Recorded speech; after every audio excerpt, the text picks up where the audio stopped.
Saludos, mis queridos oyentes. Esta semana estaremos estudiando la lección titulada El Espíritu Santo y el fruto del Espíritu.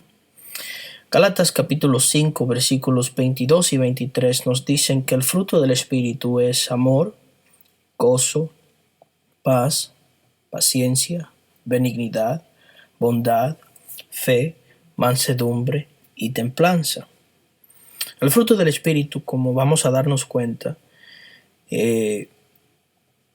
no es algo que nosotros obtenemos humanamente. No es algo que nace de nosotros, sino que por el contrario, es algo que no depende de nosotros en lo más mínimo. Es posible que sí podamos reproducir o replicar algunas acciones. Por ejemplo, podemos tratar a las personas bien, podemos ser amables, pero esto no necesariamente significa que lo hacemos de corazón, quizás lo hacemos por costumbre. Por el contrario, los frutos del Espíritu son acciones del corazón. Son las acciones que muestran que estamos en Cristo y que de verdad hemos creído en su mensaje. Por lo que los frutos del Espíritu son, en realidad, el resultado de una vida en Jesús y con Jesús. Pasemos a la primera parte de este estudio, en donde hablaremos sobre la condición fructífera. El fruto del Espíritu solamente puede surgir de una relación viva con Jesús, porque solo por medio de nuestra relación con Él podemos ser transformados. Podemos de verdad observar y aprender de la vida de Jesús. Juan capítulo 15, los versos números 3 al 7 nos dicen lo siguiente. Ya vosotros estáis limpios por la palabra que os he dado. Permaneced en mí y yo en vosotros. Como el pámpano no puede llevar fruto por sí mismo, si no permanece en la vid, así tampoco vosotros si no permanecéis en mí. Yo soy la vid, vosotros sois los pámpanos. El que permanece en mí y yo en él, éste lleva mucho fruto, porque separados de mí, nada podéis hacer.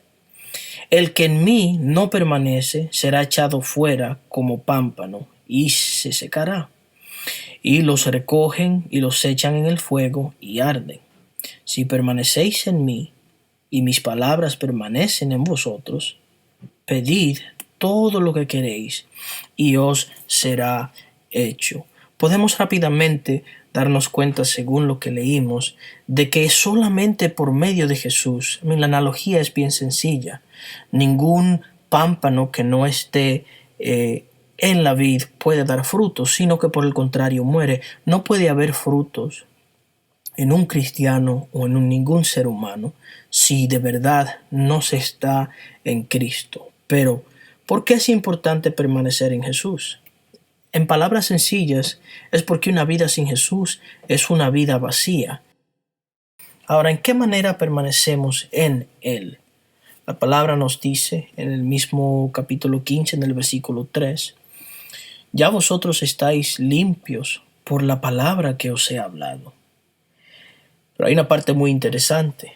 La palabra solamente puede trabajar en aquel que la acepta, aquel que la hace suya, aquel que de verdad la sigue y la cumple así como Dios ha pedido. ¿Cómo sabemos esto? Juan capítulo 14, versículo 15 dice lo siguiente. Si me amáis, guardad mis mandamientos, por lo que la manera en la que nosotros permanecemos en Jesús no es otra más que obedeciendo a sus mandatos. Ahora, estar en Jesús o tener una relación con Él implica cambios visibles. Ustedes quizás se acordarán del caso de Pedro cuando negó a Jesús por tercera vez. Cuando lo negó, el texto bíblico nos relata lo siguiente. Un poco después, acercándose los que por allí estaban, dijeron a Pedro, verdaderamente también tú eres de ellos, porque aún tu manera de hablar te descubre. Podemos entonces darnos cuenta de que tener una vida con Jesús implica que hay cambios visibles. Nuestra manera de hablar no es la misma, nuestra manera de pensar ya no es la misma, nuestra manera de actuar es completamente distinta, por lo que los cambios de aquellas personas que están en Jesús se hacen inmediatamente visibles. Pasemos a la segunda parte de este estudio y hablaremos un poco sobre el fruto del amor. Gálatas capítulo 5, verso 22 nos dice lo siguiente: mas el fruto del Espíritu es amor, gozo, paz, paciencia, benignidad, bondad y fe. Primera de Corintios capítulo 13, versículos 1 al 3 también nos dicen lo siguiente: si yo hablase lenguas humanas y angélicas y no tengo amor, vengo a ser como metal que resuena o címbalo que retiñe. Y si tuviese profecía y entendiese todos los ministerios y toda ciencia, y si tuviese toda la fe de tal manera que traslade los montes y no tengo amor, nada soy. Y si repartiese todos mis bienes para dar de comer a los pobres, y si entregase mi cuerpo para ser quemado, y no tengo amor, de nada me sirve. Romanos capítulo 13, versículo 10 nos dice lo siguiente: el amor no hace mal al prójimo, así que el cumplimiento de la ley es el amor. Como podemos darnos cuenta, el amor es el primer y más importante aspecto del fruto del Espíritu. Es más, podríamos ir más allá y deducir rápidamente que los demás aspectos presentados en este capítulo son en realidad derivados del amor. El amor, si nos damos cuenta, es la fuente de todo, es la fuente de la obediencia que nos lleva a nosotros a permanecer en Cristo. Es la fuente de la creación, es la fuente o el origen por el cual nosotros fuimos creados, por amor. Es el origen también de la muerte de Cristo para la salvación de una raza caída, pues como dice el texto, de tal manera amó Dios al mundo que ha dado a su Hijo unigénito para que todo aquel que en él crea no se pierda, sino que tenga vida eterna. El origen de todas las cosas es el amor. Y Primera de Juan capítulo 4 versículo 8 nos dice que Dios es amor, por lo que el amor es el aspecto más importante de los frutos del Espíritu. Pasemos a la siguiente parte. Hablemos un poco sobre el gozo, la paz y la paciencia.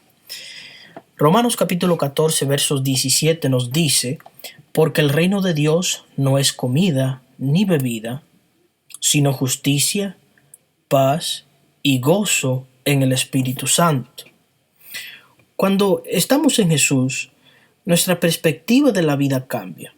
El gozo que sentimos no es un gozo que surge no como fruto de algún evento, no como el resultado de algo que hayamos presenciado, quizá algo que nosotros esperábamos, sino que es fruto de comprender lo que Dios ha hecho por nosotros. Cuando entendemos esto, podemos darnos cuenta por qué hasta en los momentos difíciles hay paz y gozo en el verdadero cristiano. Romanos capítulo 5 versículo 3 nos dice: y no solo esto, sino que también nos gloriamos en las tribulaciones, sabiendo que la tribulación produce paciencia, y la paciencia prueba, y la prueba esperanza. Juan capítulo 14 versículo 27 dice lo siguiente: la paz os dejo, mi paz os doy. Yo no os la doy como el mundo la da. No se turbe vuestro corazón, ni tenga miedo. Podemos ver que Jesús mismo nos dice en el capítulo 16 de Juan, verso número 33, estas cosas os he hablado para que en mí tengáis paz. En el mundo tendréis aflicción, pero confiad, yo he vencido al mundo. De modo que el gozo que nosotros sentimos no es un gozo común y corriente. Cuando nosotros entendemos lo que Dios ha hecho por nosotros, sentimos gozo en todo momento.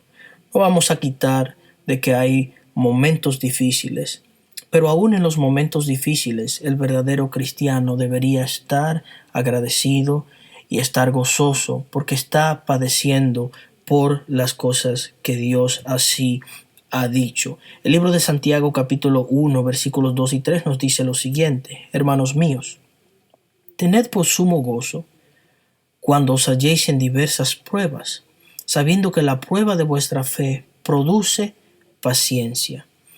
La paciencia es algo sumamente importante para poder llegar a desarrollar el carácter de Cristo. ¿Cómo llegamos allá? Jesús mismo nos dijo con sus propias palabras: venid a mí todos los que estáis trabajados y cargados, y yo os haré descansar. De modo que el gozo y la paz que nosotros sentimos son fruto de una relación con Jesús. Como hijos de Dios, nuestra meta debería ser cada día reflejar el carácter de Cristo. Segunda de Pedro capítulo 3 versículo 9 nos dice: el Señor no retarda su promesa como muchos la tienen por tardanza, sino que es paciente para con nosotros, no queriendo que nadie se pierda, sino que todos procedan al arrepentimiento. Si de verdad queremos reflejar el carácter de Cristo, debemos adoptar todas sus cualidades personales, y una de estas cualidades o caracteres eran ser paciente. Hablemos un poco sobre la benignidad, la bondad y la fidelidad. Primera de Corintios capítulo 13 versículo 4 nos dice: el amor es sufrido, es benigno, el amor no tiene envidia, el amor no es jactancioso, no se envanece. Como podemos darnos cuenta, la benignidad es una característica muy importante, ya que ésta nos lleva a mostrar piedad a los demás. Sin embargo, esta siempre va de la mano con la justicia.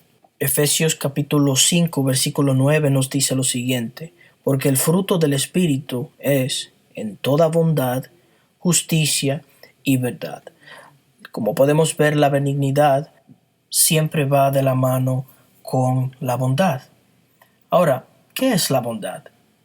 Pues en términos sencillos es la generosidad que nosotros mostramos hacia las demás personas.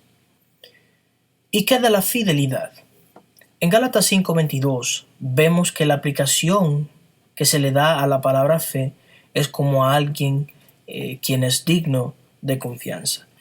La palabra de Dios en el libro de Lucas capítulo 16 versículo 11 nos dice: pues si en las riquezas injustas no fuisteis fieles, ¿quién os confiará lo verdadero? De modo que tanto la benignidad como la bondad y la fidelidad son sumamente importantes. Pasemos a la última parte de este estudio, donde hablaremos de la mansedumbre y el dominio propio.